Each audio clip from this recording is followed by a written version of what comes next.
बिस्मिल्लाहिर्रहमानिर्रहीम। Dear students, उम्मीद है आप सब लोग खैरियत से होंगे। स्टूडेंट्स, आज की इस वीडियो में हम second year physics unit number 15 gravitation के मल्टीपल चॉइस क्वेश्चन सोल्व करने जा रहे हैं। फर्स्ट एमसीक्यूज है, two identical balls of masses 1 kg each having distance of 1 metre between their centres, then gravitational force between them is. Two identical balls हैं, each ball का mass जो है वो 1 kg है। अगर इन बॉल्स के सेंटर्स के दरमियान डिस्टेंस 1 मीटर हो तो इनके दरमियान जो ग्रेविटेशनल फोर्स होगी वो हमने कैलकुलेट करनी है। Students, according to law of gravitation, gravitational force जो होगी वो इक्वल होगी G m1 m2 divide by R square. G gravitational constant है, इसकी वैल्यू होती है 6.67 इंटू 10⁻11। मैसेज गिवन है दोनों बॉल्स के 1 kg 1 kg, और जो इनके सेंटर्स के दरमियान जो डिस्टेंस है वो 1 मीटर है। तो जब ये सारी वैल्यूज आप इस फार्मूला में पुट कर देंगे तो हमारे पास ग्रेविटेशनल फोर्स आ जाएगी 6.67 into 10⁻11 newton. So option B is our correct answer. Next second MCQs है, gravitational force between two objects is F if masses of bodies are doubled and distance between their centers is reduced to half, then gravitational force is।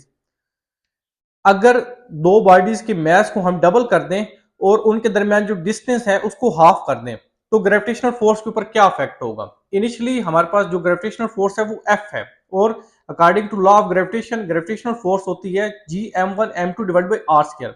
अब जो हमारे पास new force होगी for example वो F prime होगी।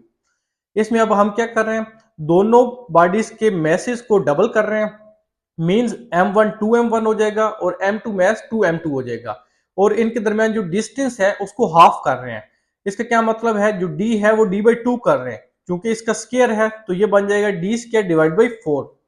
अब ये जो 4 डिनोमिनेटर में है ये ऊपर नोमिनेटर में आकर इस 4 के साथ मल्टीप्लाई जब होगा तो ये बन जाएगा 16g m1 m2 divide by R square या d²। और ये वाली सारी जो चीज जो है ये हमारे पास एफ ही है, ग्रेविटेशनल फोर्स ही है। तो जो हमारे पास न्यू ग्रेविटेशनल फोर्स होगी वो 16 time of initial gravitational force हो जाएगी। So option D 16f is our right answer. Third MCQs है, the value of g at height of 1500 kilometre above the surface of earth in metre per second square is. Earth surface से 1500 kilometre की height पर हमने value of ji find करनी है। यहाँ पे formula आप यूज करेंगे G prime equal to ji into R divide by R plus H का होल स्क्वायर। जी की वैल्यू हमें पता है 9.8 मीटर पर सेकंड स्क्वायर या 10 मीटर पर सेकंड स्क्वायर होती है। आर जो है इसकी वैल्यू 6371 किलोमीटर होती है, और ये अर्थ का रेडियस है, और उसने हाइट एटीट्यूड हमें बता दिया 1500 किलोमीटर। अब ये सारी वैल्यूज आप इस फार्मूला में पुट कर दें, जब आप सोल्व करेंगे कैलकुलेटर की मदद से तो आपके पास वैल्यू ऑफ जी आ जाएगी 6.42 metre per second square. So option B is our correct answer. Next fourth MCQs है, as we go deeper under the surface of the earth the value of gravitational field strength g. जैसे जैसे हम earth surface के under deep में जाते हैं तो gravitational field strength के ऊपर क्या इफेक्ट होगा, इसकी वैल्यू कम होगी, सेम रहेगी, बढ़ जाएगी या नेगेटिव हो जाएगी। तो स्टूडेंट्स यहाँ पे एक रिलेशन होती है हमारे पास g prime equal to ji into 1 minus d divide by are. यहाँ पे जी प्राइम जो है ये ग्रेविटेशनल फील्ड स्ट्रेंथ होती है एट डेप्थ डी, जबकि जी जो है ये ग्रेविटेशनल फील्ड स्ट्रेंथ है सरफेस के ऊपर, और डी जो है ये डेप्थ है बिलो द सरफेस। जैसे जैसे हम अर्थ सरफेस के अंडर डी में जाएंगे तो डी की वैल्यू जो है वो डिक्रीज होगी। डी की वैल्यू डिक्रीज होने की वजह से ये सारा फैक्टर जो है ये डिक्रीज हो जाएगा। As a result gravitational field strength जो है वो भी डिक्रीज हो जाएगी। और अगर हम बात करें अर्थ के सेंटर पर, यहाँ पर डी जो है आर के इक्वल होगा, तो ग्रेविटेशनल फील्ड स्ट्रेंथ जो है वो हमारे पास जीरो हो जाएगी। सो इस स्पेसिफिक केस के लिए option B decreases is correct answer.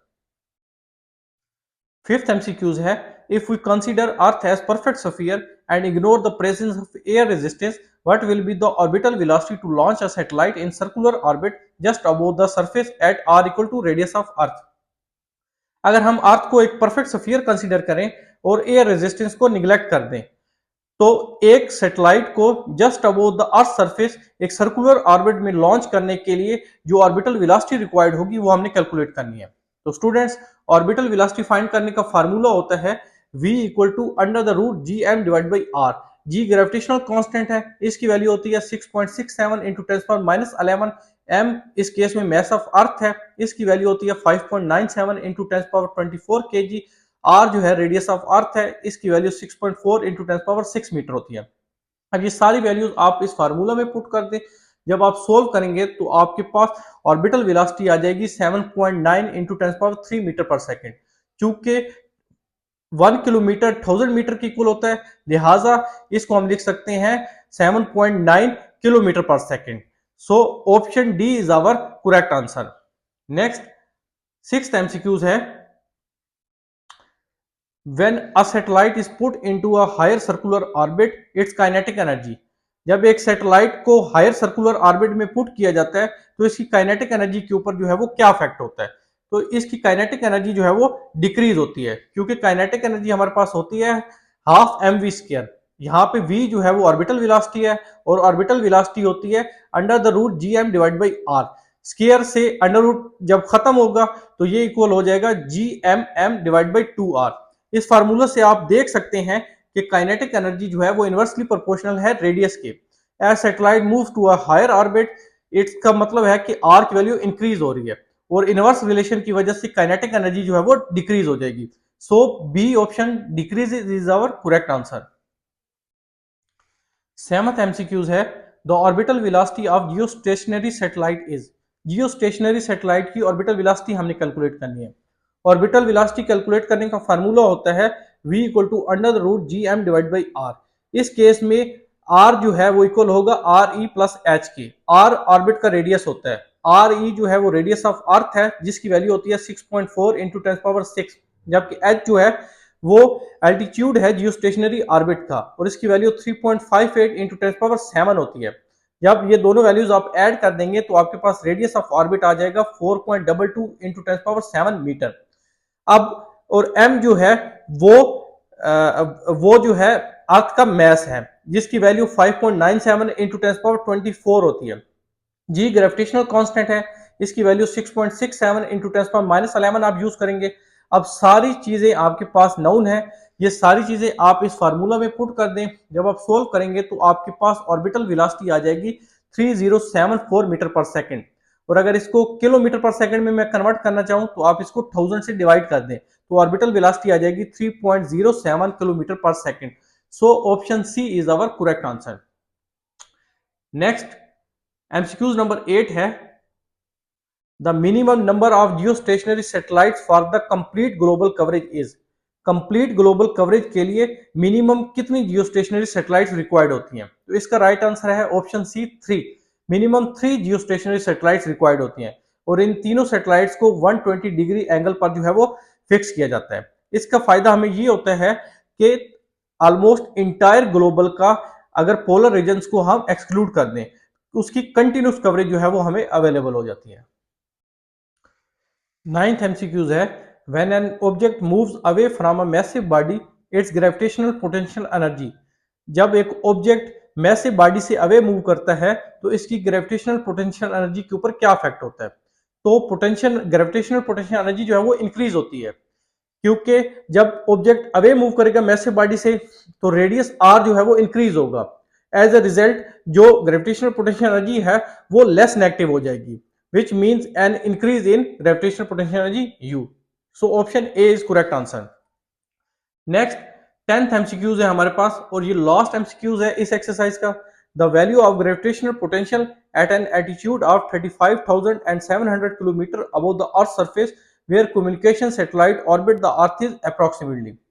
हमने ग्रेविटेशनल पोटेंशियल एनर्जी फाइंड करनी है अर्थ सरफेस से 35,700 किलोमीटर अबोव हाइट पर, जहां पर एक कम्युनिकेशन सैटेलाइट जो है वो अर्थ के अराउंड ऑर्बिट कर रही है। तो जो फार्मूला हम यूज करेंगे ग्रेविटेशनल पोटेंशियल एनर्जी फाइंड करने का वो है v इक्वल टू या u equal to minus G M divide by are. यहाँ पे r जो है ये इक्वल होगा आर ई प्लस एच के, क्योंकि r जो है ये रेडियस ऑफ ऑर्बिट है, r E radius of earth है, h जो है वो हाइट है, वो एटीट्यूड है जहां पर हम ग्रेविटेशनल पोटेंशियल एनर्जी जो है वो फाइंड करना चाह रहे हैं।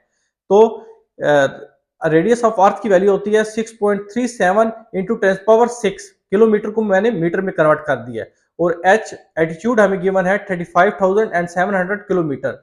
इसको मीटर में कन्वर्ट करें उसके लिए 1000 से मल्टीप्लाई करेंगे तो इसको लिख सकते हैं हम 3.57 इंटू 10⁻7। ये दोनों वैल्यूज जब ऐड होंगी तो हमारे पास रेडियस ऑफ ऑर्बिट आ जाएगा 4.207 इंटू 10⁻7 मीटर। अब जी एम आर ये तीनों वैल्यूज हमें नाउन है। आप ये सारी वैल्यूज इस फार्मूला में पुट कर दें। जब आप कैलकुलेटर की मदद सोल्व करेंगे तो ग्रेविटेशनल पोटेंशियल एनर्जी आ जाएगी -9.47 इंटू 10⁻6 जूल पर किलोग्राम।